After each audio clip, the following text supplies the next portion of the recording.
Our topic today is a lot of topical gaming news, which usually we sort of keep this at the end of an episode.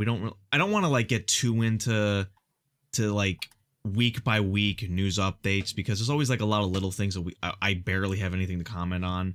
But I feel like there was a lot of interesting stuff that came about this week that sort of can transition to statements on the gaming industry as a whole, which I think could make for an interesting conversation. But yeah, so of the three topics, which were like when I asked for recommendations, John Gon recommended to us the end of Halo 3. Halo 3 shutting down the servers for the Xbox 360. And Byron, which yeah, Byron, Hey, Byron. who recommended to us both E3 potentially closing the in-person and potentially just ending entirely, and Microsoft acquiring Activision Blizzard. But of those topics, I guess we'll start with, I think, one that, Halo 3 servers shut down. This is specifically for the Xbox 360 variant, and correct me if I'm wrong, I think the later re-releases of Halo 3 still have online services, if I'm not mistaken. Like the Halo 3 collection. The one thing I'm going to say is I can see why people are going to be upset about that. That's the game that they probably started on the Xbox 360. That's if they think Xbox 360, they probably think Halo 3, because that was, for many years, that was the only game you could play, or at least the biggest game you could play. At least multiplayer. Yeah. I personally have big memories for it. I know you not so much, but for me, Halo 2 was what got me into the Xbox. Before that, I was a Nintendo kid. But Halo 2, it just looked so like, I played it at a cousin's house and I just, wow, this shooting game's a lot of fun. So then I got the original Xbox, which was, I think, like, I don't remember what year Halo 2 came out, but I got it like decently after. And then I eventually transitioned. I became an Xbox kid. I got the 360, which I mostly got the 360 because of Dead Rising, but that's like a whole other story. But Halo 3 would eventually come out, and it was like epic. It was like this big, it was supposed to be the end. Like, I don't know if it was supposed to be the end, but it sort of built itself as the end of the story because it seemed very final in where it was going. And I just want to bring up the fact that when I played Halo 2 and I played Halo 3, I did not understand the story of the game, like, at all. Maybe it was because I needed to play Halo 1, which I actually never did. Shockingly enough, I never got around to playing Halo 1. That's the something story made no sense to me. Well, that's something I always wondered. Did anybody even play the story at all for Halo 3? I feel like everybody. I played the campaign. Oh yeah, I played the campaign just for the challenge of it and like the little bits of story I understood. But it was like the grand scheme of things, I didn't understand why the Covenant were doing what they were doing. Like, what the rings were. I barely understood that they were these big weapons. And by the way, Byron, if you want to hop in, feel free to do so whenever. Or if you just want to contribute in chat, that's fine too. Definitely Byron, think Halo 3. Would love to get your take on this since it's it's close to you. Yeah, definitely think of Halo 3 when thinking of Xbox 360. I never played games on the 360. Yeah, it was big for me because Halo 3, I think, sort of started, I don't think it was the first, but it was one of the earliest games I can think of where it had a lot of user creativity. You couldn't really make your own maps, per se. You can take a map, strip it of all of its assets, and then add in like a bunch of obstacles, a bunch of cover. You put your weapons wherever you want, make unique custom game modes. And that's where the game sort of shined, was the ability to make these goofy custom modes. I remember having a lot of fun with Infection. Infection was my favorite game mode. People would make varying maps. They would make Stronghold Infection, where the survivor or the normal players with guns would have like a barricaded area, and they would just try to hold off the infected trying to bust through. Or an open map Infection where people were running around trying to avoid. And there was different types of Infection, with fast infected, slow infected that were very strong. And there was a lot you could do with this game.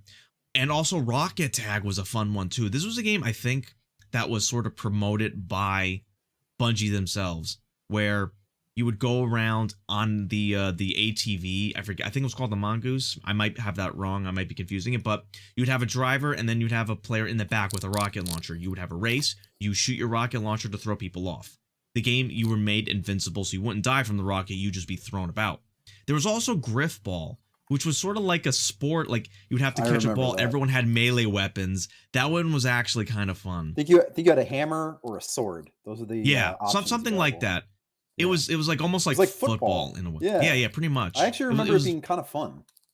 Yeah, that was fun. Like that, it had these like atypical, like you would expect like a team deathmatch or capture the flag, but they had the creativity to make these sort of atypical games that were not strictly shooting per se. I mean, they were shooting and infection typically. When it came to the 360, which is my favorite console, there were so many games that did multiplayer, which is awesome, but they were all generic. All of them did the same thing. Team deathmatch, most of them. Capture the flag, domination, like they all did the same stuff. So when you had Halo 3 with these multiple game modes, it was pretty fun. And custom, like you can morph the map. Like it didn't have map creation like you can find in some games now, especially on the PC. But I remember there was sort of a social media aspect. Does anyone remember Bungie.net? They actually had, like, you could take screenshots of the game, and Bungie would promote the top 10 best screenshots of the week or of the month. And it was, cool. Yeah, it was when they were promoting game modes. I think they were sort of the beginning of having like a weekly challenge. Like I know you see this in Fortnite where they have unique mode for a week. I think Bungie promoted that too. They'll have a custom matchmaking of a unique game mode, but then it would go away after a while and you would have to play a custom game with people if you want to play it. That was actually pretty cool.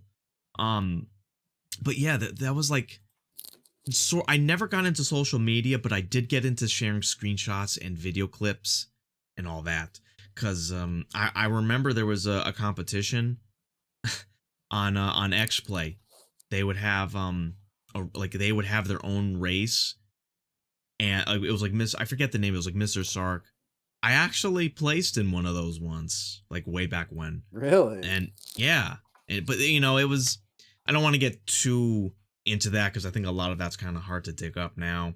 But yeah, do you have anything you wanna share? The one thing I'm gonna say is that I mean I can see why people would be upset about it because it's it's the beginning of the 360 days. It's good memories, but as I thought, the Master Chief Collection still lives on. So if you want to play Halo 3 online, you still can doing that at least. I just wonder if it plays differently because I think there might be some engine. Did they remake the game in a different engine or did they just straight up move the Halo 3 engine? I've only played the single player on the Master Chief Collection. I was actually trying to beat all the Halo games on the hardest difficulty, and they were so hard that I actually gave up. Legendary. Yeah. I actually remember having fond memories of playing co-op Halo 3 with people. We were trying to. I remember we were trying to unlock the I Would Have Been Your Daddy's Skull, which leaked and everyone knew how to do it. Mm-hmm. Byron, as you pointed out, and Byron pointed out, at least it's available on modern platforms. That's what I'm going to say, because some of my favorite games that I used to play online, you can't play them online, and they never remastered it, so it's like, that's it. Like, one of my favorite games from our previous topic, dead games we like. Yeah. So, like, games like Skate, right? It was really fun to play it online. You can't play it online anymore. Yeah. It's impossible. The OG server shutting down isn't a big deal. Yeah, I remember when Halo 2 went down. Halo 2 going down was a bigger deal because there was no other way to play it at that time before they re-released it. And they would shut down the servers. Basically, you couldn't enter the server, but you wouldn't be kicked out. So people kept the servers alive for quite a long time by just staying online, keeping their Xbox on, and then playing with like a small cluster of people. Before, after like a month or so, enough people sort of left that it eventually died out. And that was like a big deal at the time. And it's sort of history kind of repeated with Halo 3, but it already exists through other means, so it can continue. And that sort of thing is kind of rare now because, like, at least for a major AAA game, there will be a community to keep legacy servers up for a game people like. And there will be peer-to-peer as well. But it was an interesting moment. Trying to keep this, trying to live out the last memories of a game that's past its prime. But at least it allowed Halo 3 to have a little uptick in popularity, so people who had fond memories to sort of go back in and play quite a bit. There was a clip that John Gon shared in my Discord of him playing Halo 3. And does anyone remember the elephant? No, I don't know what that is. The elephant was like a map specific, what's this called? A vehicle that was a mobile base. I want to actually share it real quick. His little clip he shared.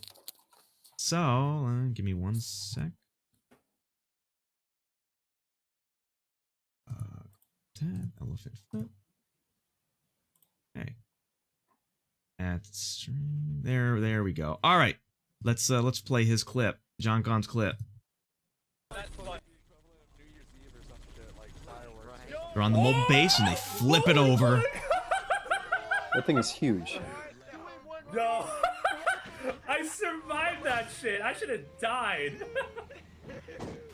Oh my lord. That was Megatron putt. Oh, get the fuck out of that shit. No. No. Just capture the flag with 2 mobile bases, but you can just flip it straight up. I actually don't remember this map. It might be community made. I don't know.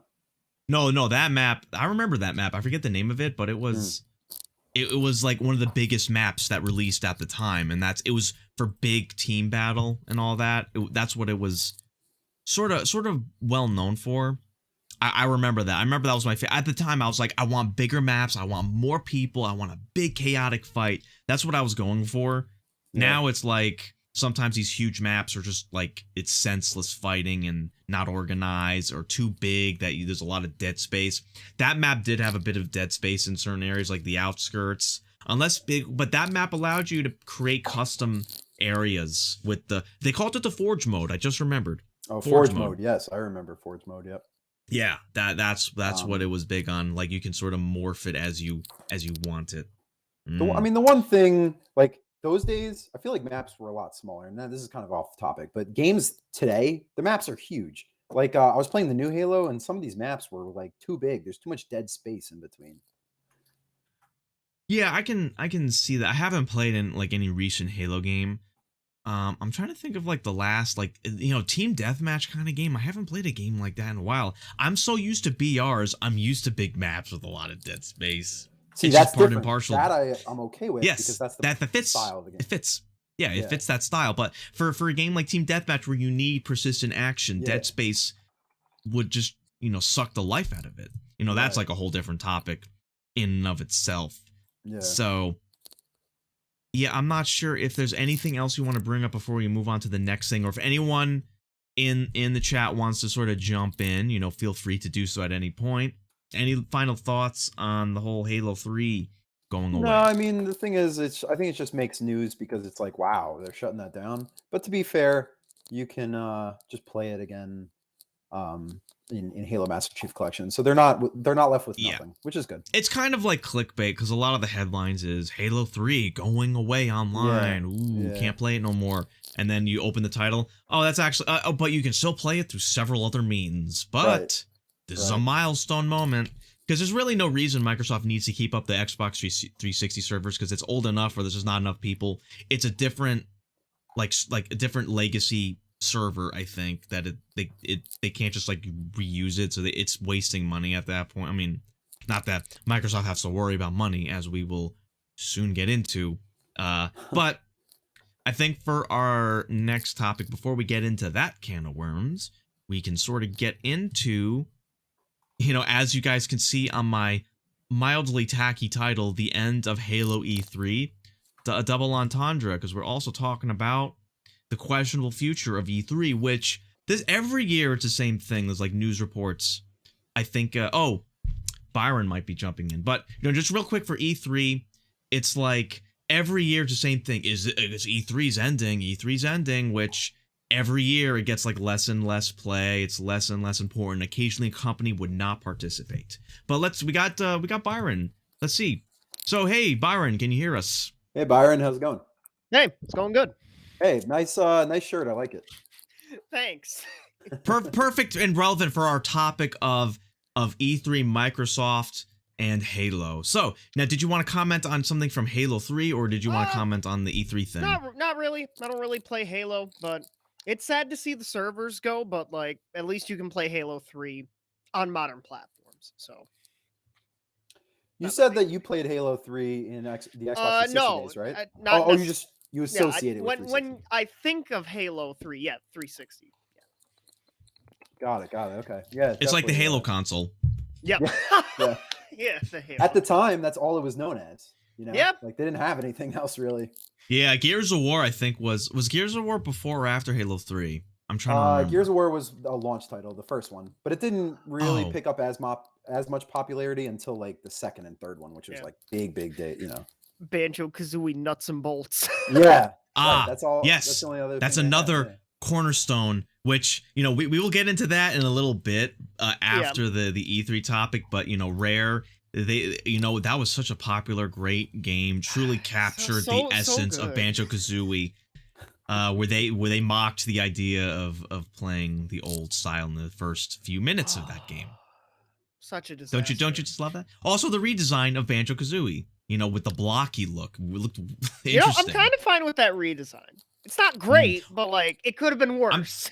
I'm surprised there wasn't a skin in Smash Brothers Ultimate for the nuts and bolts design. I kind of wish there was, honestly. There is a modded unofficial one of that. I hate that design. I think it looks so bad. It's not great, but like it Has could have weird been worse. Like squarish- look at Bomberman on the Xbox 360. Yes, Act 0, which Oh. Byron told me he was going to do a 100% playthrough pretty soon. No, I am not. No, that is not happening. Oh, I guess he still wants it secret. He still wants to surprise people. All right.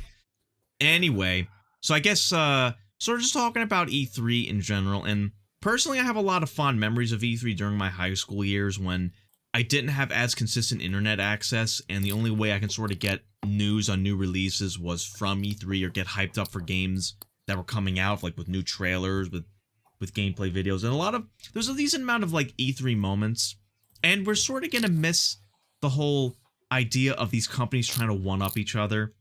Yeah. There still is kind of the scorecard of who wins E3 predictions. That's still kind of a thing. Yeah. But I think E3 had a little bit of a boost with I don't know if I want to say the actual word. Let's call it a Divock. I'll call it Divock. The Divock pandemic, where it sort of made people shut in, and they kind of wanted this like something to do and talk about, and E3 kind of became an online thing again. And the whole questionable future with E3 is the company's sort of playing this like this, you know, this who's better game. A lot of them are sort of withdrawing into this, like they'll do their own presentation. We see this big with Nintendo Direct. We see this with the Sony thing. I forget the name of. State of Plays. State of Play, which is a pretty good title. Does Microsoft have one? No, they don't really have one. They don't really do many like shows, really. It's just they do like their E3 show and maybe some other thing. But that's I mean, it's about it. possible they might start, given what they are it's possible. gathering, which we will get into. But in terms of E3, like, I used to love because both me and Death Row live in New York, and we had a state test called the Regents Test, which I honestly don't know if it's still a thing. Yes, I'm also a New York boy. Yeah. Oh. And I remember Oh boy. this test was really stupid, really stressful, annoying. It was the end of the school year. Everyone would like wait an hour before it started, just sort of talking. And one of the biggest things we'd always talk about was E3, because E3 was like around June during this time. Yep. And we would talk about it. And and it's sort of, I don't always remember because I wasn't always interested in every game, but one of the things I remember talking with my friends was in 2010, the E3 had a presentation of BattleTag, a freaking laser tag toy that somehow got E3 time.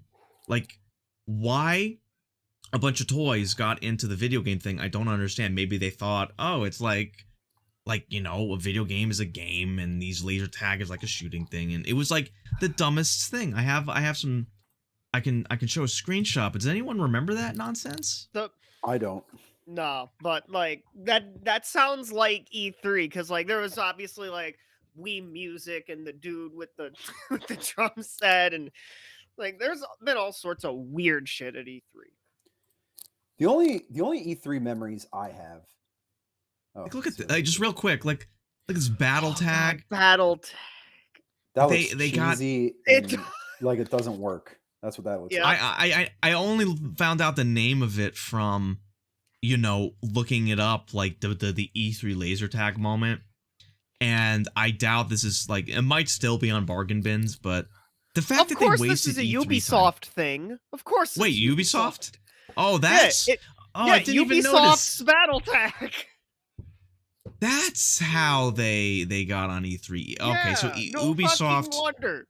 From the same Ubisoft company wanted that, to sell products. Yeah, from the same company that gave us Just Dance on the Wii in 2020.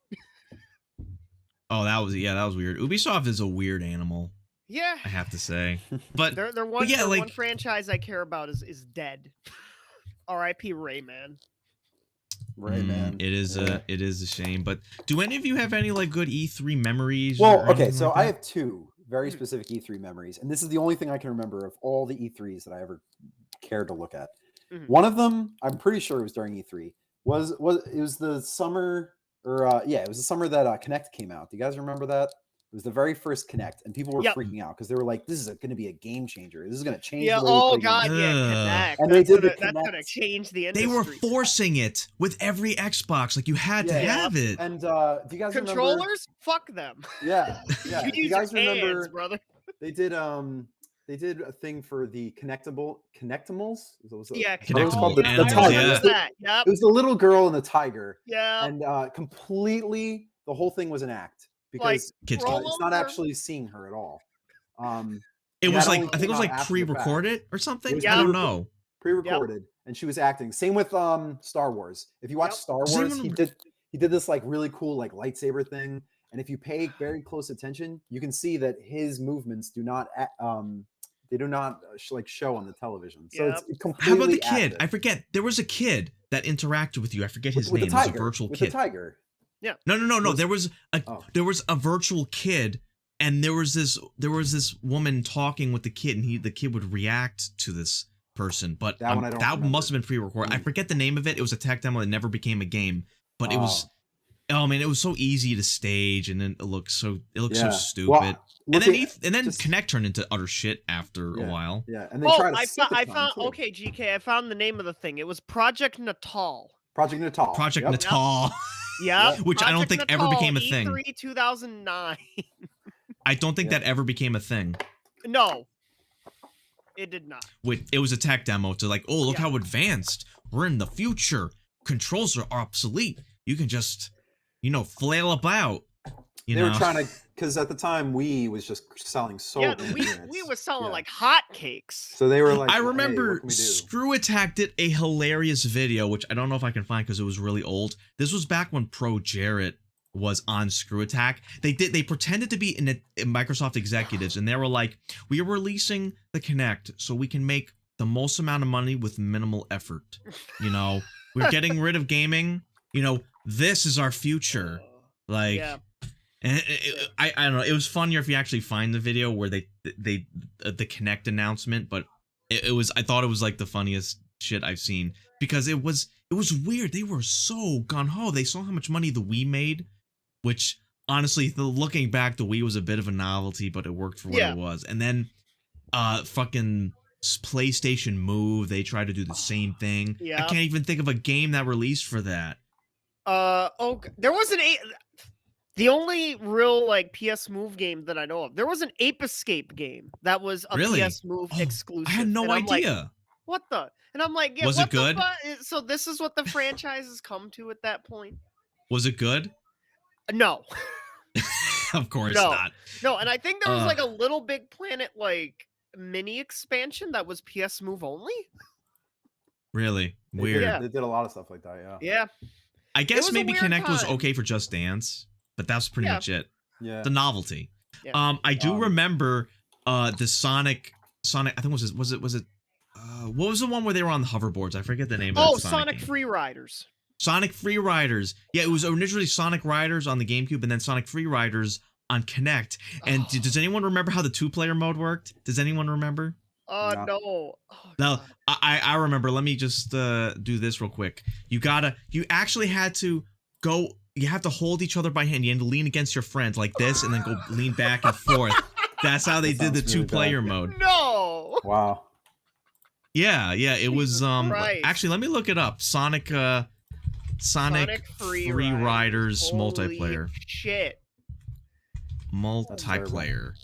Cuz it was like really awkward. It sounds awkward. This is around the time like Tony Hawk games were pretty big, and then they moved over to the Tony Hawk. Tony Hawk Ride. Shred. Yeah, Shred and Wait, Ride. Fucking board. Yeah. They came with The stupid ride. board. Wait, was that Kinect or was that a proprietary board. peripheral? It's That was not a board. Connect, but it's around that time. Where Yeah, they were just forcing like, it man, down your throat. Everybody I wanted to get into remember- motion gaming. It was expensive. It was like over $100. I think It was so 120, bad. It was so bad that Tony Hawk said that anyone who bought the game he would add to his Xbox friends list. Yeah. It was That's such a funny. Okay, that's disaster. pretty cool. That's That's pretty funny. fucking cool. Yeah, but what does that matter? Like he can add you and then not ever interact in any way. And That's maybe funny. somebody did. Like, I don't. Yeah, it just what was it was Tony such a Hawk PR doing disaster. in like the early 2010s? Like, probably not don't know. much. The Tony Hawks. I mean, this is a whole nother topic. The Tony Hawk series just got progressively worse and worse. Paint by numbers, pushing a game out the door, not putting any effort into it. And then, unfortunately, we had Skate, which was a really good alternative that eventually went away. Yeah. And, it just, is there any like skateboard games? Does anyone care about skateboard games anymore? There's two currently. Yeah, they just came out last year, and they're apparently good. So yeah, Skate the- It, or what is it called? I think. Maybe Sonic Skater will release XL, another something like Riders that. game. Oh yeah, Skater XL. And then there was the Tony Hawk Pro Skater 1 and 2 remakes that were really good. Yeah, I just played that this week actually. Yep. Oh, nice. Yeah, that was awesome. Well, yeah, I mean, we sort of got off the topic of E3 in general, but I feel like they're going to try to hang on for as long as they can, but at some point, I think it's going to disband and become irrelevant. Sort of like, not as bad as the Academy Awards, but that's like every year it's less and less viewership. Every year people care less and less. Every year, like, they promote movies that no one watched, no one cares about. Yeah. And E3 is still sort of, I think they did add sections for indie games. They're starting to embrace indie games a little bit, and that is a good way to promote smaller, game devs.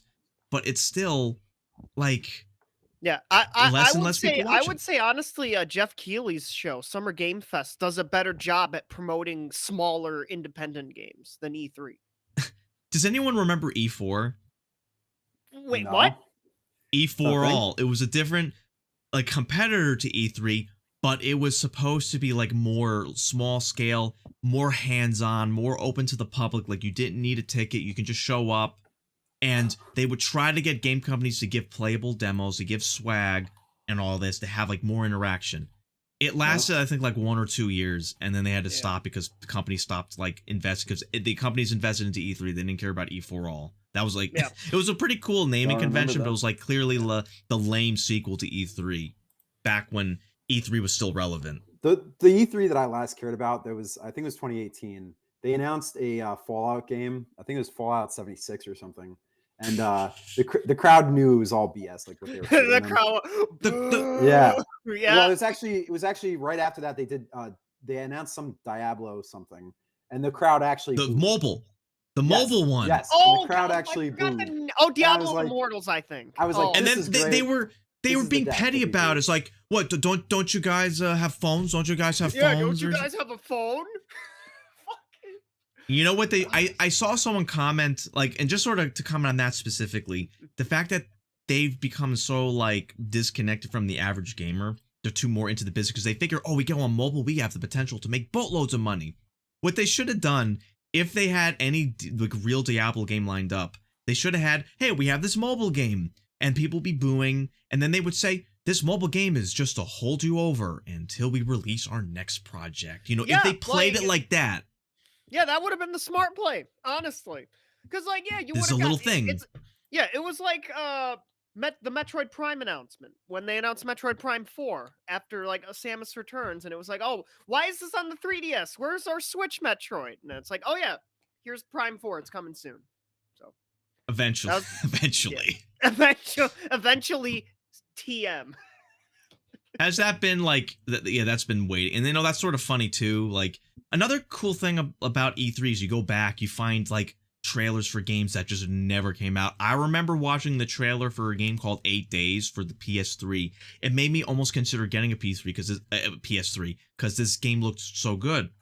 Then it eventually canceled. It wasn't much about the game. They just said that it was a game that took place over 8 days, I think supposedly in real time and over several states. You traveled through several states, and they implied that it was like massive scale IRL scale states, which I think was probably an exaggeration because you want to talk about dead space in games, it would been a lot of nothing. This looks like a Kane and Lynch ripoff. That's what this looks like. Yeah, that was and then before there was Kane and Lynch, I also, think. Yeah, and then there was also, I don't remember which E3 it was, but there was a Square had that like Final Fantasy 7 like fucking like, hey, it's on PS3. The tech demo. It's gonna look fucking that tech demo. It's gonna look And awesome. people were saying we want Final Fantasy remake, and they said it was just a tech demo, and they weren't confirming if they were even considering re-releasing and we Final didn't get Fantasy it till 7. like 16 years later or some shit like that. Which, you know, they waited long enough where the technology was sufficiently advanced enough that they can tell a very good, complex story with, you know, good, unique mechanics. I was never into Final Fantasy, but the look of Final Fantasy VII Remake actually looks real good. I don't know how true to the story it is. I won't comment on that, but it at least has the appearance of looking really good, really advanced. There was this one E3 that they were showing off a game. I never caught the name. It looked so cool. I've never seen it, so I don't think it came out, but it was an apocalyptic game. It was like the apocalypse. Oh, yeah, narrow that down. I know. But there was a ton of skyscrapers. It was, I want to say it was set in like New York City. Again, you have to narrow that down. There was a ton of skyscrapers, and the skyscrapers were like crashing down, and you were actually able to climb the skyscraper. Like one of the skyscrapers was cut in half. The guy was actually like climbing the skyscraper. It looked so cool. I had never seen anything like it before, but I never got the name of it. I don't think it ever released, but probably not. No. Yeah, that's making me think of I Am Alive, which started out as like a bigger thing, and then it got scaled down to just being an Xbox Live Arcade game that was just sort of meh. That's what I'm thinking. This is it. I can't believe I Am Alive. I knew it. Wow. If you post it on tip of my joystick, I would have been able to help you, but we did it right here. Well, I actually played I Am Alive, like the real game, like a couple months ago. It's not. I don't like it. Yeah, I didn't like it. The ambitious idea of I Am Alive looked great. Completely different than what. Oh yeah, they changed it completely. Yep. That's yeah, but you know that aside. That's something there's too much of at E3 usually. It's these damn CGI trailers. Pre-render. Do you remember? I remember the controversy of Warzone. Does anyone remember that? Where they had a pre-rendered trailer of Warzone, I think, which was no. What happened to that franchise? That was like a big PlayStation franchise. Warzone. Oh yeah. Yeah. With the guy with the Hellgun like with the masks. It was like plane and stuff, right? Yeah. I don't remember exactly, but it was like the first trailer was completely pre-rendered, and also Watch Dogs, the same sort of controversy. Yep. So, fun fact about that: in the PC version, they found the E3 assets, and they were able to reactivate it, and the game ran just as fine. So there's a controversy, and this is not confirmed or anything, but there is supposedly, when they compared the PC version of Watch Dogs with the console version had to have the scaled down graphics. And rumor has it that it was either Microsoft or Sony, I don't know which. They said that we don't want people to just get the PC version, so they supposedly paid the developers to release the PC version with the same level of graphics as the console version. Oh, wow. Unconfirmed theory, but people speculate because the assets exist and they were able to reactivate the good graphics. That game, I remember being so excited for that game because of E3. And Yep. I remember getting it and just being so disappointed in it. It was just so generic and boring. It was like a less good Grand Theft Auto, but you're a hacker with like these unrealistic ability to get into everything. Like you could supposedly go in like into every NPC, look at their lives, but it had a small list of like potential lives these people lived, and you would see repeats, and it was ridiculous. It was a good idea though. When I think of E3, that's what I think of. Promises that never, ever, ever happened. Well, that's what it is. It's marketing. Yeah, biggest thing. I think it was 2013 or 2014. It was like, oh, Microsoft, we're not gonna have used games. Sony, hey, you could share your game with a friend. Here you go. Here's how to share. That goes back. That goes back to the one up. Here you go. Yep. That goes back to the old feeling of the companies trying to one up each other and sort of like dig at each other. They're doing that less and less as they're working more and more together. My favorite is from like 1994 or 5, whatever year the PS1 came out. They call it the price heard around the world. What was it? Was it Sega? I think or Nintendo. One of them gets up there. They like they're talking about their console, this and that. Here's the upcoming. Was it PlayStation? Yeah, and no, this is Sega. I think it was the Saturn. The Sega Saturn. And then PlayStation, they were supposed to go up. They had a whole speech written about the specs, this and that.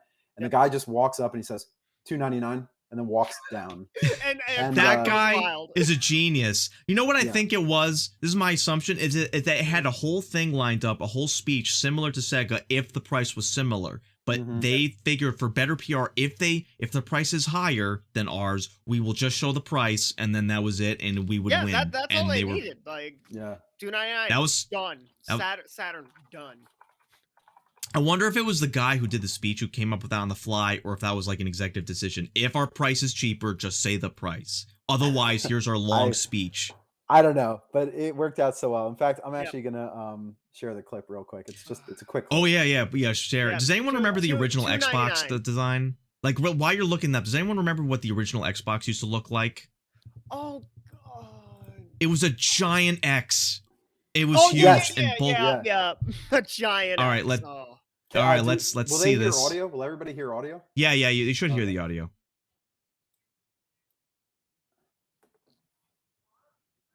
I don't hear it. You don't hear it? Well, anyway, this is the guy walking up. He's like supposed to do a whole speech on the PS1. Yep. $299 walks down. There we go. $299, and it's like the crowd goes. Crowd goes wild. I wonder what the Sega people were thinking. They were fucked.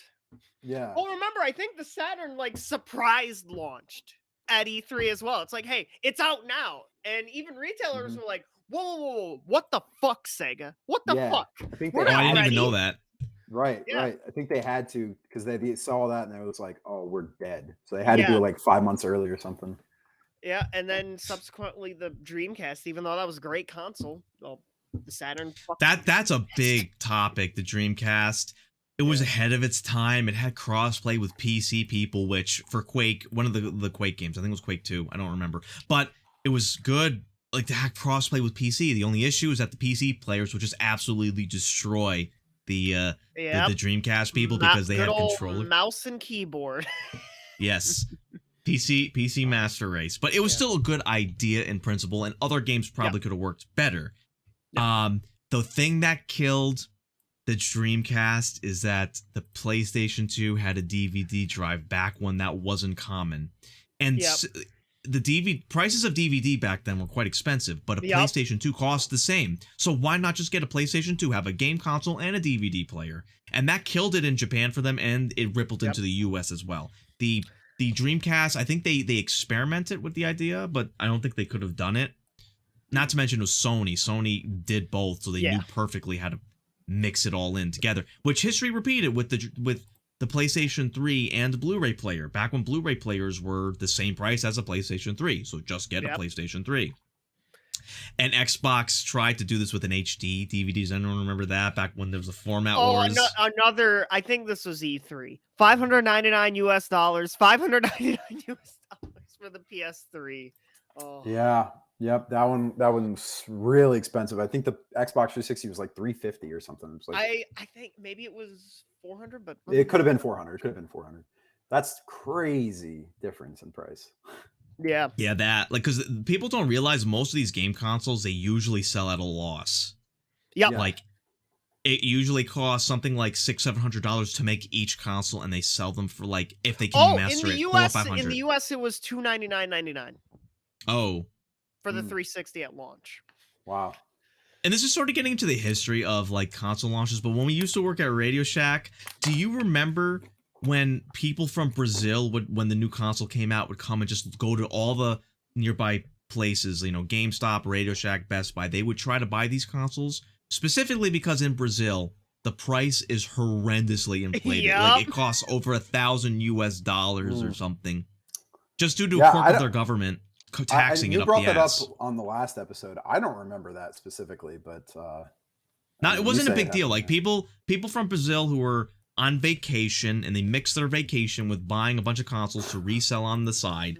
That's funny. They would come in and they asked, "Do you guys have any PlayStations or Xboxes?" And since we were Radio Shack, we didn't have any of that shit. We had like one or like two, and that was it. But Yeah, I don't know if we you didn't have remember. any at the time. We had a 360 for the longest time, it's like sitting back there collecting dust. The thing went on clearance for like $50 or something. It was a pretty good deal. Wow. Yeah, it was weird. Didn't you wind up getting that? Yeah, I did. I wound up getting it. And I think I resold it or something. I should have just kept it. But it was one like I think I'm pretty sure it was an arcade model. So like it didn't come with a hard drive or anything. So it was junk. But I don't know, just kind of funny because we clearanced it out for such a cheap price. Yeah. But yeah, E3 is gaming Christmas, you could say, man. Like, 'cause everybody was dropping all their announcements like that week. It was like the week to be a video game player, and especially with like back then with like G4. Who remembers that E3 coverage on G4? Well, that was like the main coverage. That's what I remember. My E3 memories is really that, because that's when it was like, wow, this is cool. Yeah, it was like different companies back when there were some early online personalities who would go. I remember, I forget the guy's name. He was associated with Screw Attack, and why am I forgetting his name? He was like a guy who was like, he played a character of being a clumsy goof who would like fall over. He did a crossover with the AVGN. He wore these glasses and had like a bald head. His recent character is that of a dad, which is a totally different character. Isn't it? What's his name? Kyle Cook. I talking don't about the guy remember. that was like in a Christmas episode that tripped over everything, right? Yeah. I remember a funny moment where he actually walked right into the Attack of the Show's set and asked, "Hey, is the Dreamcast 2 here?" And then security came in and like rushed, like pushed him aside. Oh, Keith Apicary. Yes. Yeah. There you go. Him. Yep. He barged into Attack of the Show set to ask, "Hey, is the Dreamcast 2 announced here?" And then I remember Olivia Munn, "Oh, he's doing his show. He's got a mic. Okay, yeah, let's moving on." It was just a funny moment. That's another funny thing is like some of the lower level like game journos who would, there's this swag. The E3 swag was always interesting when people try to get into E3. Swag. Like a gaming journalist who would be there on day one but then leave, they would like sell their pass to someone on the street who wanted to get in, so people would try to get in secondhand and to try to get some of that swag. And apparently the pricing of food in there is like inflated real bad. I remember Screw Attack. Was talking about the food. Like it was like a single slice of pizza cost like almost $10, and it was like really weird. Christ. But they got these people, like there's like no other options without leaving the building. And these were game journalists that probably got paid by their company. But like the people who were like independent had to shell out money for food. And I don't think you can bring in your own food.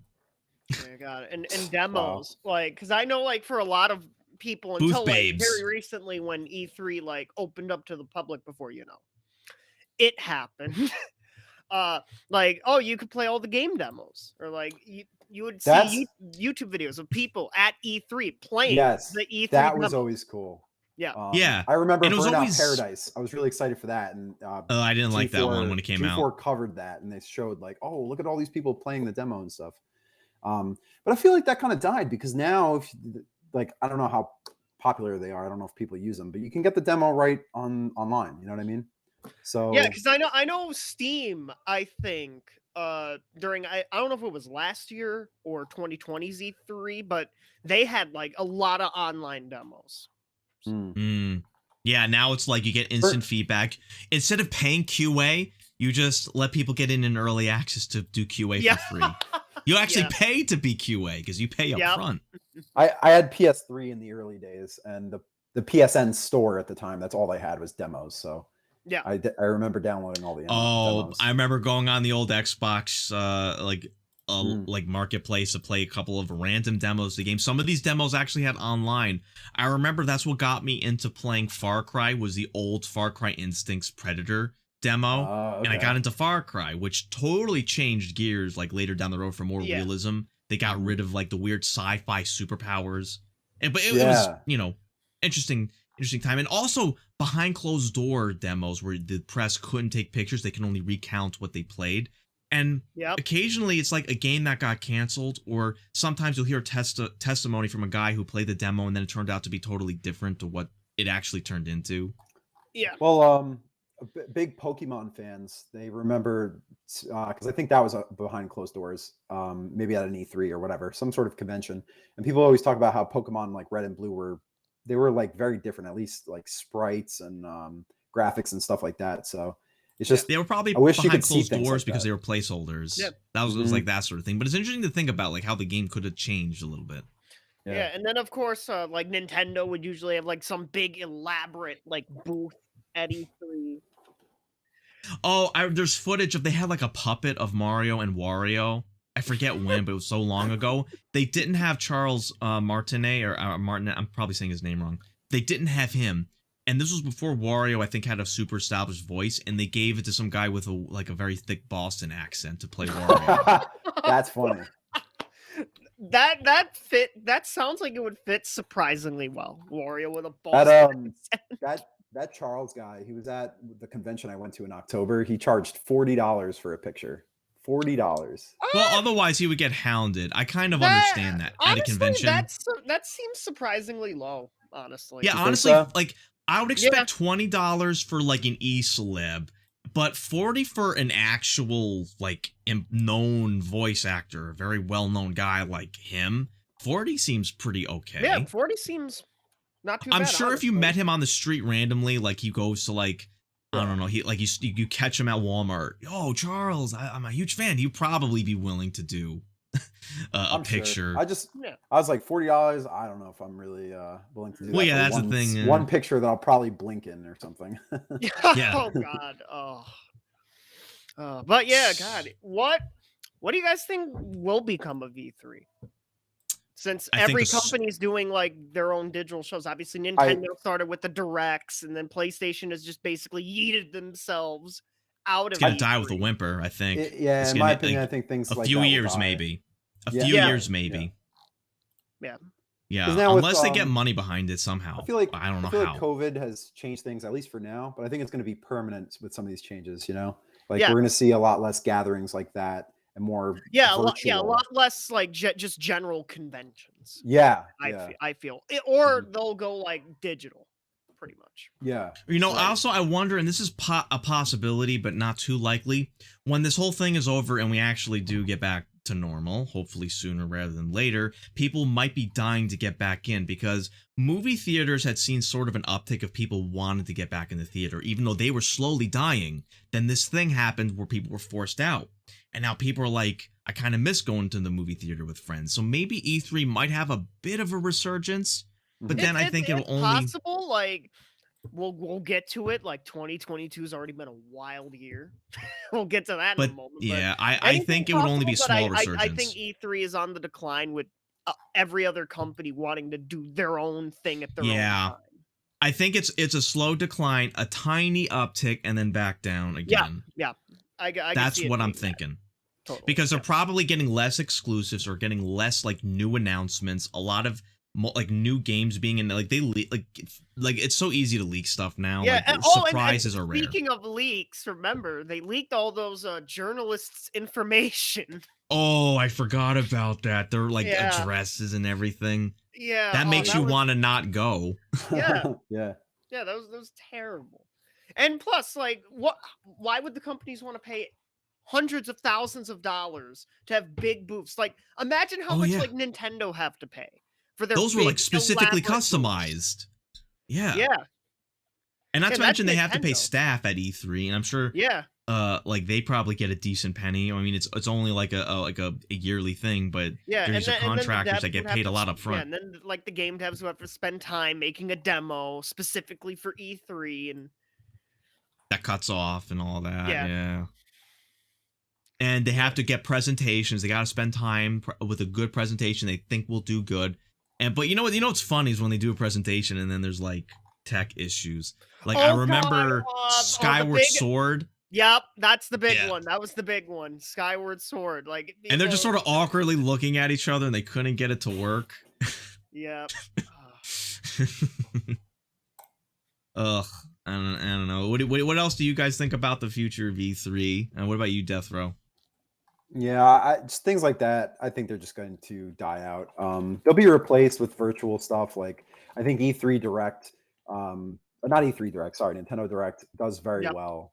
Yeah. People look forward to those. E3 in the metaverse. No, please no.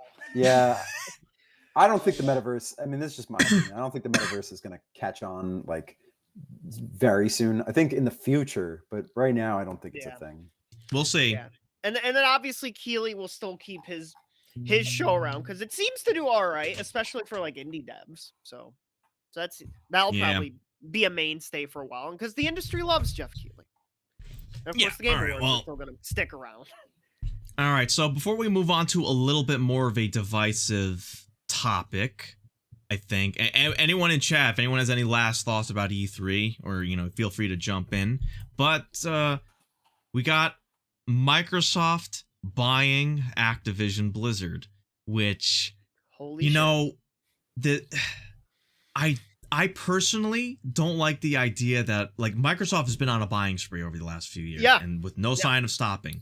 I do not like the idea of the gaming industry being owned by a small handful of companies. It's as bad like the TV networks. A small Yep. handful of TV networks own all of TV, and it's been getting worse. There's less competition with less options, and they get complacent. They just throw money at projects with a lot of marketing, and they don't have to worry about small guys coming up Yeah. and rising. Back during the Wild West of the gaming days, where you still had to approach Microsoft, Nintendo, or Sony to get on their consoles. It was hard, but then the PC became a more viable option, and indie devs came up. But Microsoft, they were really buying up the competition. The first big one, of course, being Rare. When they Yep. yanked a second-party game dev for Nintendo, they yanked them, and it totally flipped the script. And they acquired not Blizzard, Bethesda. Bethesda, right? Bethesda Yeah, very recently, which was up to that point the biggest gaming acquisition of all time. now it's small potatoes.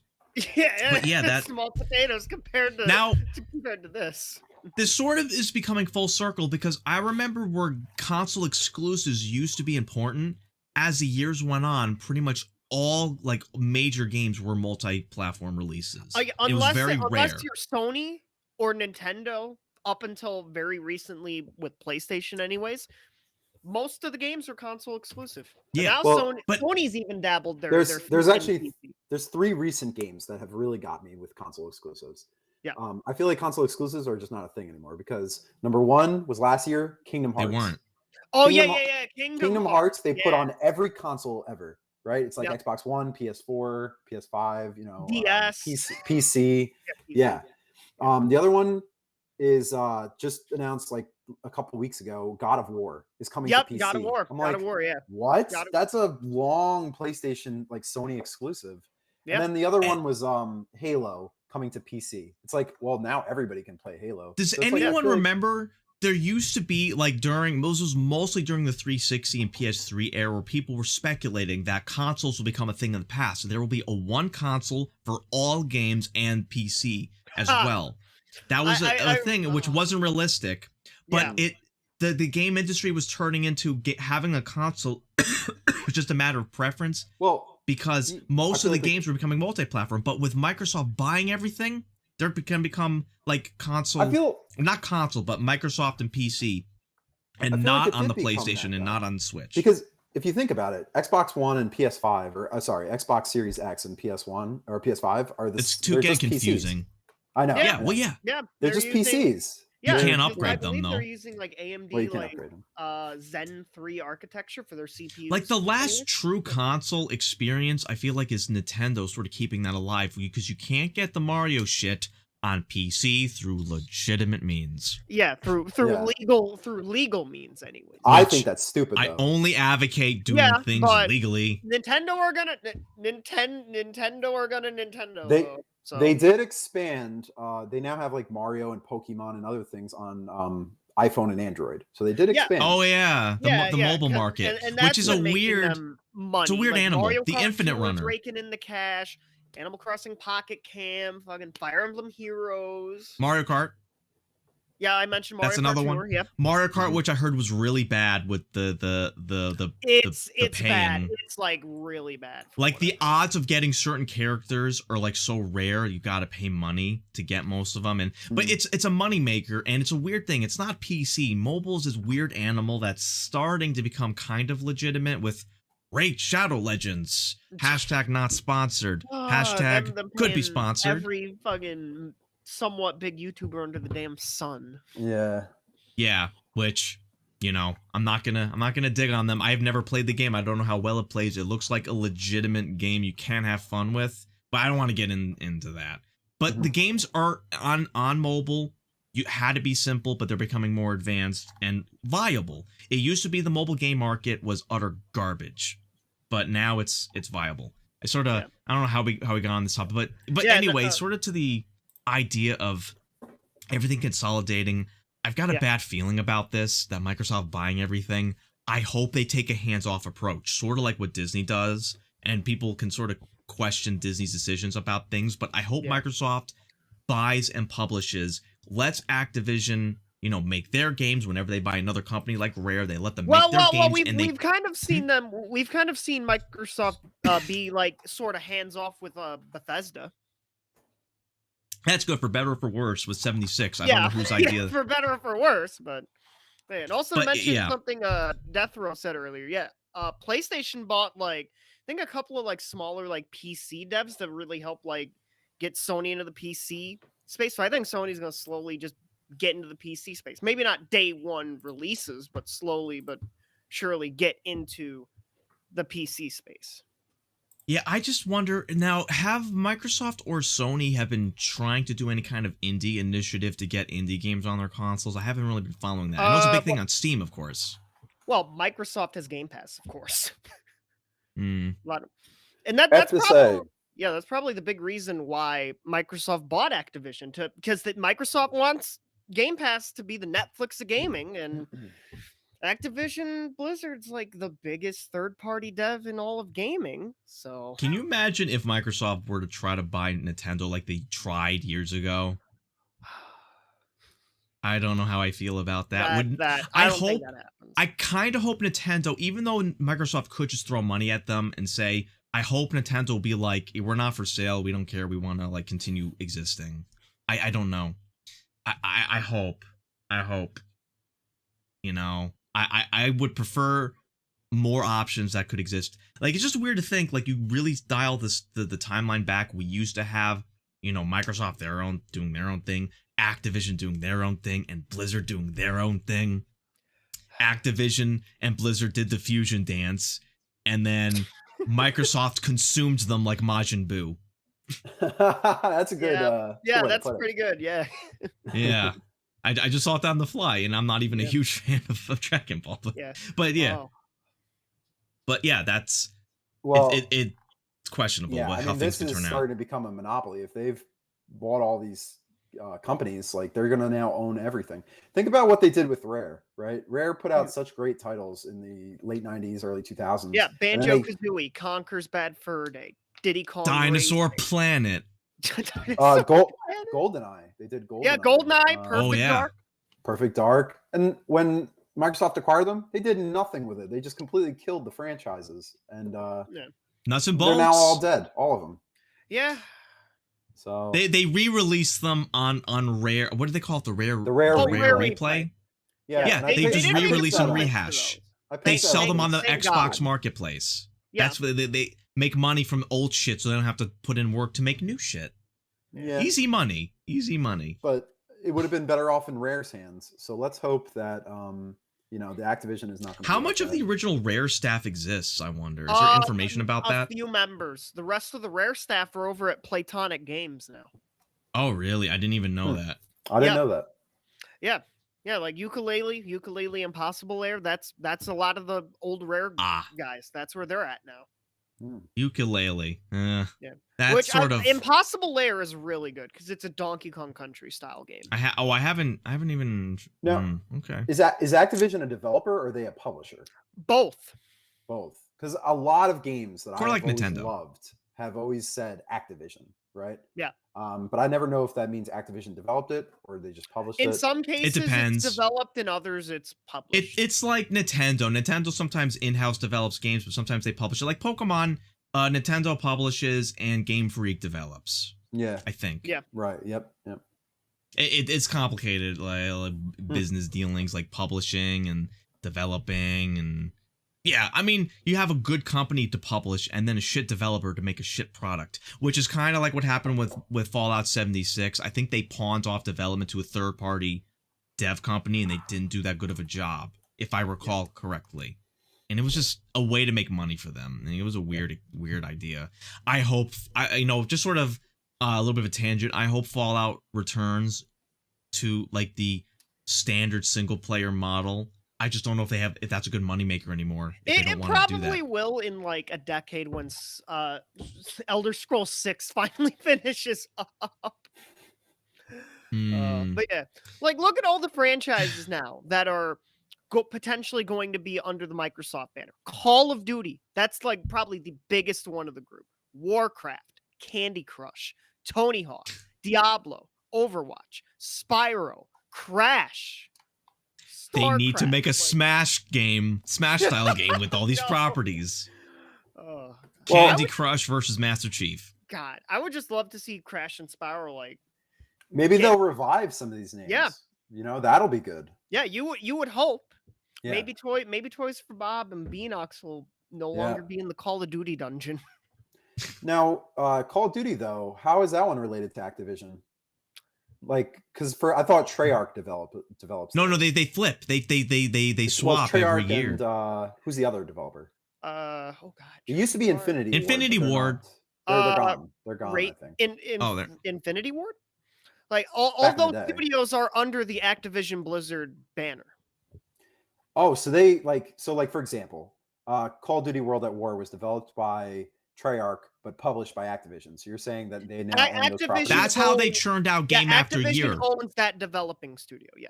So this is how they Oh. churned out game after year. They would have different dev people make different games. This is why like every other Call of Duty game was similar to the last year's model. Like Modern Warfare and Modern Warfare 2 were similar. World at War and Black Ops were similar, and they had like staggered releases. Yeah, like Zombies was only Treyarch. Yeah, not the other one. Yep. Yeah.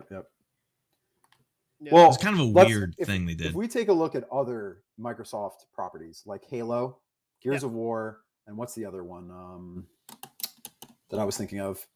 I forget off the top of my head, but Forza. They've been done to death. They have how many games? Like 13 games each. I mean, like Not as bad as Madden. not as bad, no. But That's that means that these games are Forza gonna they be done to actually death. Forza they actually, make like the best possible racing game, the racing sim they could muster with the yes. technology. Yes, I have to say the games have always been great. But does that mean I want one every single year? No. No. People buy and those. there have been murmurings that once Activision Blizzard are acquired by Microsoft, they may stop doing yearly Call of Duty releases. I think that would probably be be kinda for cool. the best. Yeah, that'd be I pretty would good. Yeah. Take time to make it. I hope the Rockstar approach where they take a long time. I don't know if we'll ever see Grand Theft Auto 6 because they just make so much money with Grand Theft Auto 5. And I feel speaking like of at some point there's going to be Grand Theft Auto 6, Does- but it'll probably be at the end of this current generation into the next one. It's like it's a Maybe. definitive edition on like the PS7. it would be hard to top or, like, the 5. It would be very PS6. hard to top 5. Yeah. But speaking of console exclusives making you buy a console, I bought Red Dead 2 on the PlayStation 4. And I figured I would eventually buy other games. And I talked about this before, but I never did. So I basically bought a whole console for one fucking game. And Death Stranding, which I played for an hour and got sick of. And Both never of which came played on again. to PC later. So Yeah. Yes. Yeah, but, you know, that was that was a decent time after. So I didn't feel too burned about that. But still, I enjoyed Red Dead very thoroughly. It was a great game. that was a good game. Probably best game of the of that decade if I had to think about it, from 2000 to 2009. Yeah. Or 2009 to 2019. Yeah. That period. $68.7 billion for Activision Blizzard. That's not even That's a lot of money. That's a little more than how much Nintendo is worth total. that's not even a drop in the bucket for Microsoft. Yeah, so. 150 $1 billion in free cash. Well, someone Wow. calculated, theoretically, Microsoft could buy up the rest of the major competition, Nintendo and a couple of others, and then just become the gaming Netflix, the GameFly that they've always wanted to be, and have a big rental service. You know, a big rental service, which I don't know how to feel about. I've always been a fan of owning my games. Does anybody know the current price for Xbox Game Pass? Is it $15 a month? I think, because I remember hearing it's a pretty good deal. For $10 or $15 a month, you get so many games. That's pretty good. All right. So it is $14.99 a month for Game Pass Ultimate. Ultimate. Wow. Okay. Yeah. So that's better than Xbox Live Nintendo Gold. Yeah, play games on the cloud, new games added. Wow. And you get it on both PC and console, because it's cool. $9.99 for one specific platform, $14.99 for both platforms. That's better than Nintendo's $50 for old game emulators. Yeah. Yeah, that's a crazy good deal. Yeah. Well, I don't know if anyone has any other comment. Do you guys feel good things or bad things from this going forward? I'm a wait and see, because this deal could fall through, because the deal's not really supposed to get it's not locked in finalized until June of next year. So. Oh, I thought money exchanged hands, and that's when the official consolidation starts. So no, it's got to go through some legal jargon. Oh. That's what happened with if you remember, many years ago when we were at Radio Shack, T-Mobile was trying to buy Sprint, and it failed. Oh. It failed back then because I remember that. Legally, the court said no. Then there's too few competition, but now it went through. Could the courts would the courts care now? They did. Well, it went through. It went through because now there's a ton of did. competition. So they said, Yeah. Sure, have at it." Yeah, it's complicated dealing with the state regulating how businesses dealt with to try to prevent monopolies, because monopoly, that no competition, and they just stamp out every little guy, and then they just put out subpar products, but you have no other option. That's the worst case scenario. Take all those franchises that Byron just talked about. Let's say Microsoft goes full dictator and says you must buy an Xbox console to now play these new games, or PC. Sony's in a world of hurt. Yeah, Sony is definitely in a world of hurt, because a lot of these franchises, when they get games, they will come to PC as well. Whether it is via Game Pass or whether it's a release on Steam, because Microsoft has done a lot of that, including the Halo Master Chief Collection and Halo 5. I wonder if just thinking of all the possible scenarios, is it possible Sony can go the way of Sega and become second party and then go to Microsoft consoles and no longer do PlayStation? That this has shown me anything's possible. Yeah. So it's possible, but I think Sony is going to try to lean more towards Nintendo and try to make their first party IPs hey, make them great, make them incredible, and get enough of a fan base like Nintendo that people who like the PlayStation IPs will continue to buy PlayStations. Maybe. I mean, it's too early to tell. Yeah, maybe try to be like Nintendo, because like everybody owns like a PC, and then or if they just own one of the consoles, they most of the time they also own a Nintendo console for those Nintendo games. And those Nintendo Statistically IPs. speaking, I remember reading that people who identify as PC gamers, of them who own a console, a majority of them have a Nintendo console. So it's like Makes sense. if Makes you- absolute yes. sense. Yeah, that makes so much Makes sense. that's me. I had I mean, I only bought the PlayStation 4 for one game, and I sort of not continued with the new consoles except for the Nintendo stuff. Yeah, yeah.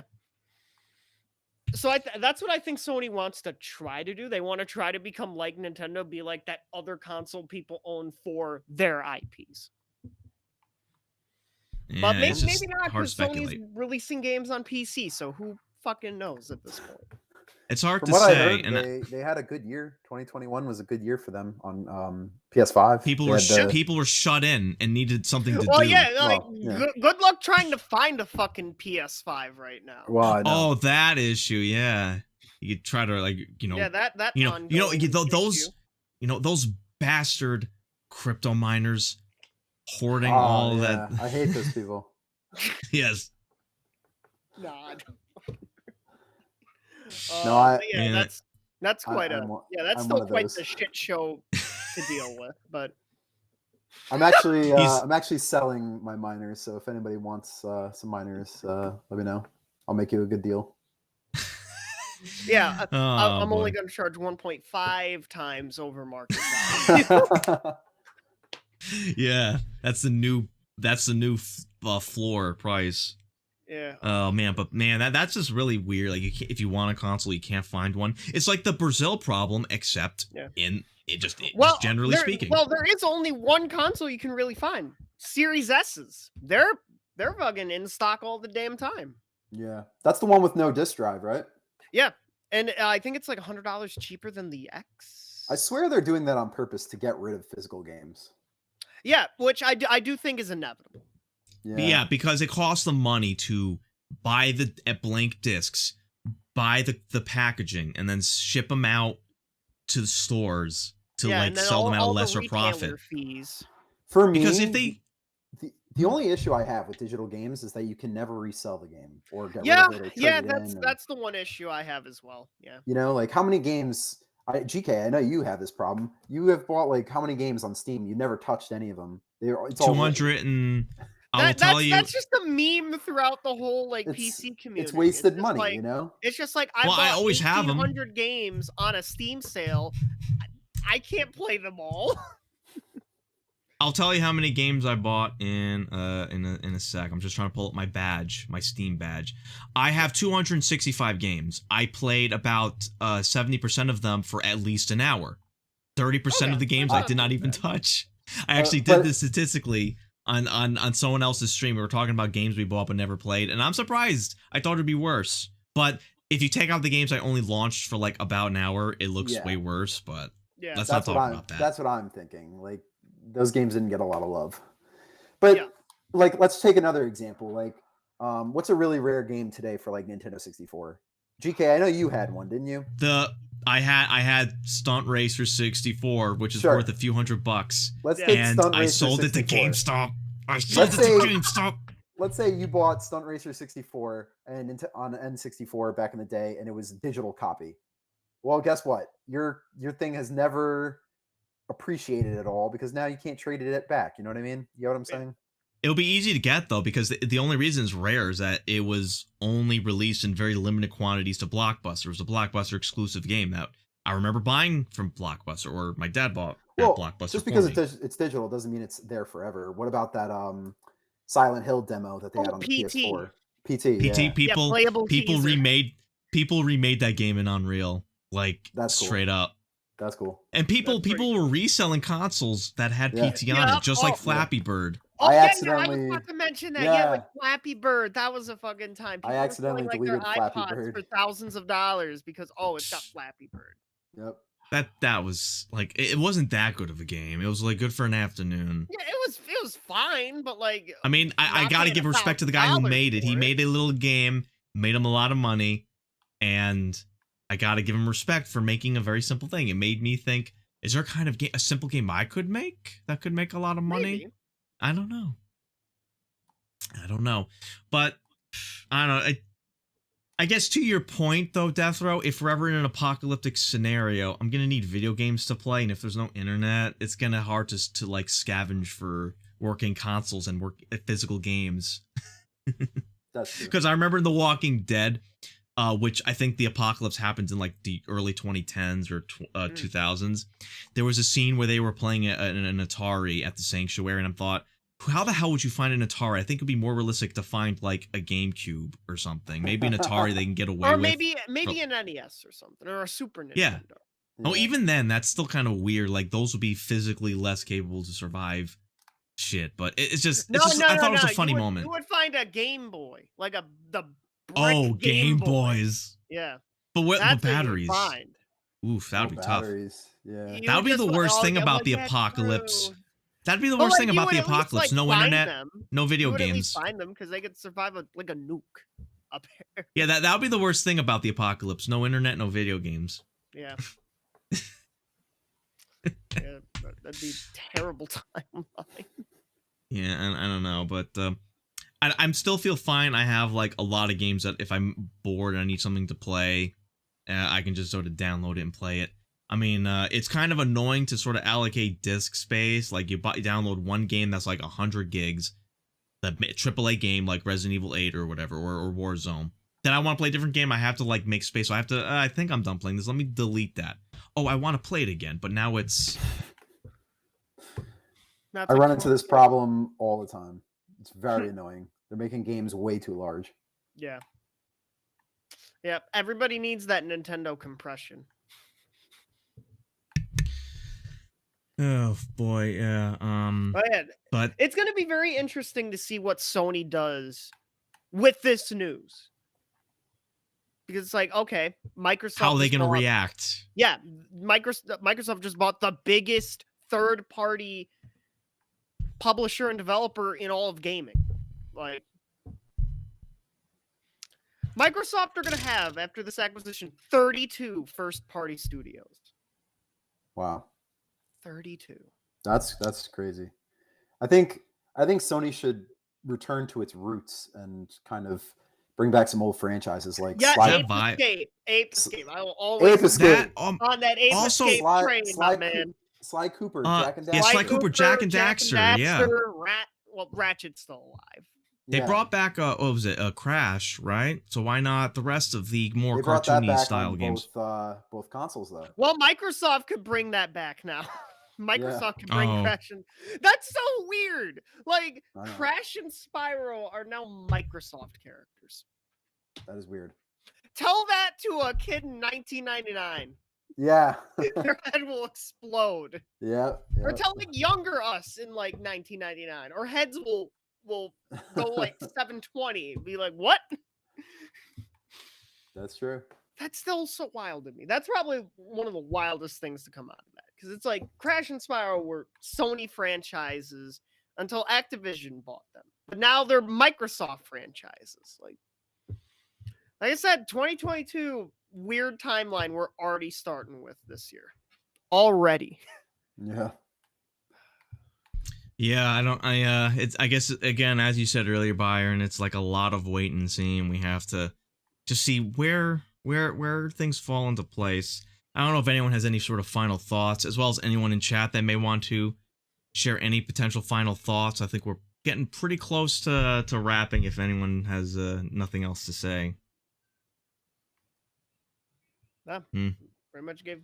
No, yeah, I think we'll see some good things come out of this. We'll see some bad things. Maybe. Oh, you know what? Old franchises coming back, and then some franchises being killed. I'm sure. Sort of go back on the E3 thing, how like we talked about how the companies are just going to make their own like personal presentation. With Microsoft buying everything, E3 will just turn into the Microsoft presentation of all games. That's true. It feels like it. Yeah. They'll just keep the name. So it's like, oh, it's it goes full circle into, you know, and oh god, that's weird to think about. But that'd be quite the weird timeline. Microsoft owning the E3 name.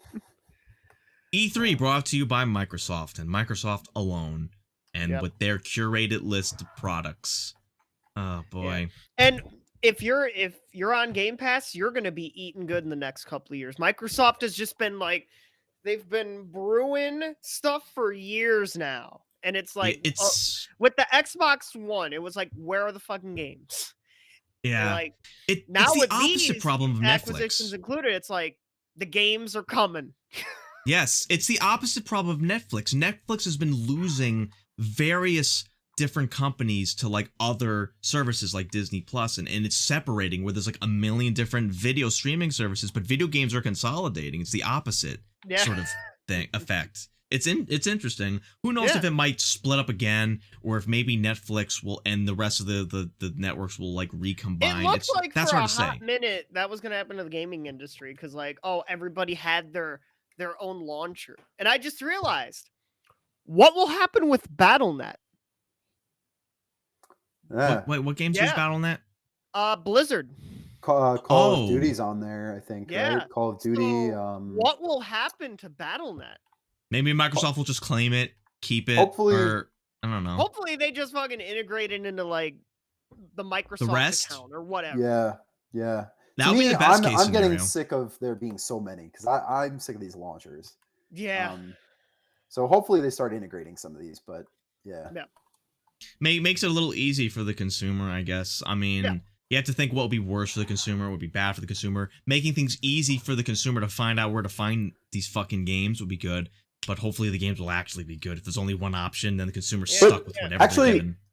This comes back to one of the topics I brought up a few a few episodes ago. Like, for example, let's just say they integrate Battle.net into the Microsoft Store, which they love to implement the Microsoft Store. What happens to all your Battle.net stuff? Does it just go away? You know, It depends. Maybe they'll let you keep it, I feel or like it could it would disappear. I feel like they would try to like make sure it would be able to like transfer. Hopefully. That would be the But- best case, but it's entirely possible they'll say it's all getting nuked. You're all starting.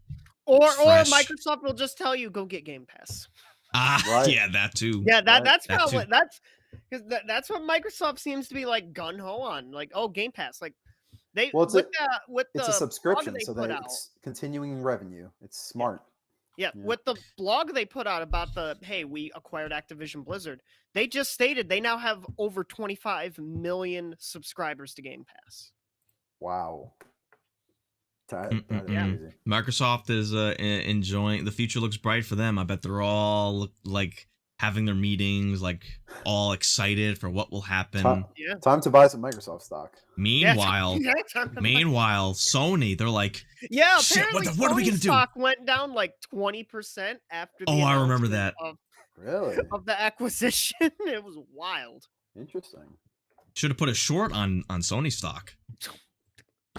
Oh yeah, that This stock's not ain't looking gonna too be the good. great Wow. game stonk thing of fucking early 2020. It went from $124 to $110. That is Holy that's shit. looking not good. Yeah. Yeah. Well, for some Could people, look they're worse. looking at it like now is the time to buy. I don't know. Well, that's interesting to think about. I think unless anyone else wants to jump in for the call in or any last second thoughts from anyone, I guess real quick, Byron, where can people find you? Yeah, I stream on Twitch, twitch.tv /the1_ Byron, and I also do a gaming podcast show called Who the Hell Asked on YouTube. Did you get a chance to talk about anything we're talking about now? Yes, actually. Actually, yeah, yesterday just recorded the episode about the Microsoft and the Microsoft acquisition. So All right, everyone, do check that ad out. Link, where was that on your YouTube? If it is, link your I don't have I a will link your it YouTube in the chat. I'll link specifically the video in the chat.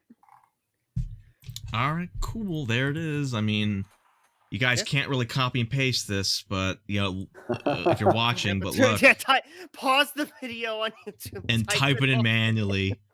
I always But love those yeah, links. Look, it's YouTube.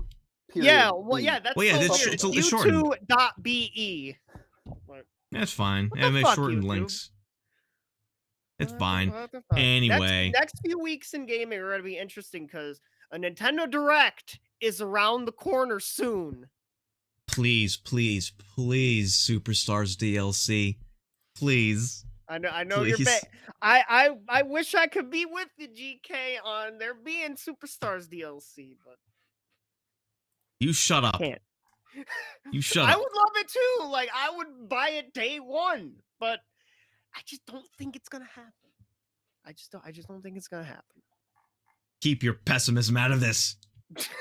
I'm just curious when they're going to start moving on to the GameCube era, trying to bring those games back. You know, like what they Yeah. did. Probably take a bit longer if I had to make an assumption, especially how badly they screwed up the N64 launch. Oh Well, god! like- Oh yeah, Majora's Mask is coming in March. You know what I also think about? Are they gonna drop the price? No. Do you guys remember they made the NES Mini and the SNES Mini? They never did Yeah. an N64 one. Well, I think it's because it makes more sense to do this through Switch. They don't have to pay for manufacturing Yeah. and shipping. Yeah, the physical I product. think like N64 emulation is also a bit hard to do as Yeah. like Oh, yeah. exemplified They couldn't by even do it on the fucking Nintendo Switch. themselves. And like obviously like now they probably wouldn't be able to because of all the shortages and supply issues. right. They had a right. good emulator on the Wii. They should just take old Wii they have in back stock and just re-release that as the N64 classic. God. Like Uh. Sony releasing PS4s because they can't make PS5s. Yeah, weird. Yeah, well, We're in some crazy times. Yeah, and I'm looking forward to it. We're on this wild ride. hoping together. for the best. Gotta Yep. just again wait and see. Things could turn out better. Things could get a whole lot worse, or things could just be different and the same old shit. Probably the latter. All right. Well, yeah. I think we can wrap a decent amount of stuff covered. All modern, like topical gaming news, which I don't think we'll do often. It's just there happen to be a lot of good things to talk about this Well, week. wait until 2 weeks from now when the Nintendo Direct gets announced. Oh, yeah. I have to see what day that is, if it coincides when we do our next episode. It probably won't take up the whole episode, but I definitely want to talk about it as part of Yeah. the topic. We will see. Maybe I can spend the whole thing spending 2 hours analyzing every frame of the DLC announcement for Superstars. Analyzing GK will be like, I'm gonna do a stream analyzing all the details about the Mario Party Superstars DLC. All right. Well, that was fun. Anyone who wants to look for Byron, check his links out. Death Row is a content creator too lazy to make content. But we will see. Death Row, we got to get you in a Mario Party game or Fortune Street or something. You're never I definitely want to see around. that Fortune Street. That sounded Yeah, like a Fortune fun game. Street is quite the animal. Yeah, that sounded like a really fun game, especially. It's really me. fun. It's really Yeah. Yeah, we'd love to get in your on that. accounting knowledge will probably just destroy everyone. Right.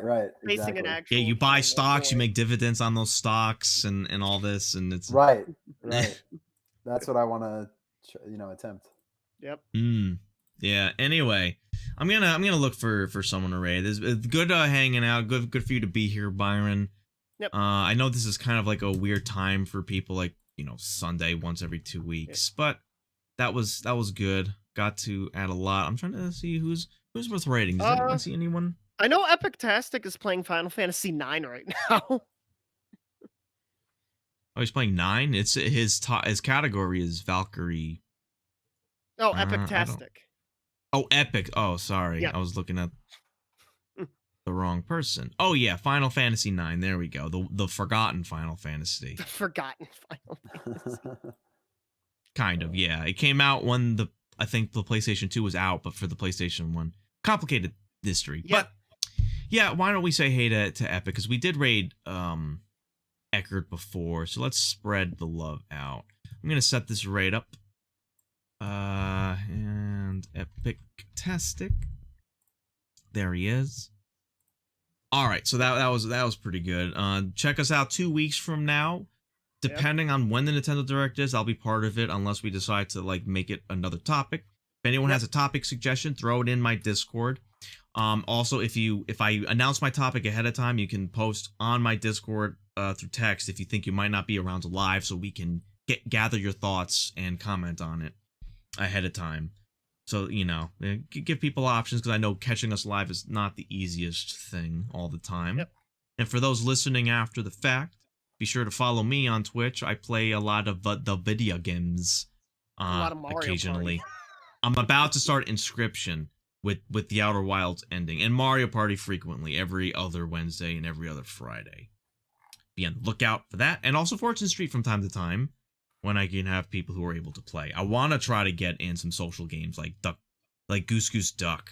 I want to play that. I think it's better than Among Us, but it's kind of hard to get a lot of people, because I think people sort of are getting tired of those social games. But yeah, if anyone's interested, join my Discord, and we'll try to organize some games. But I will catch you all later. Later, guys. Later.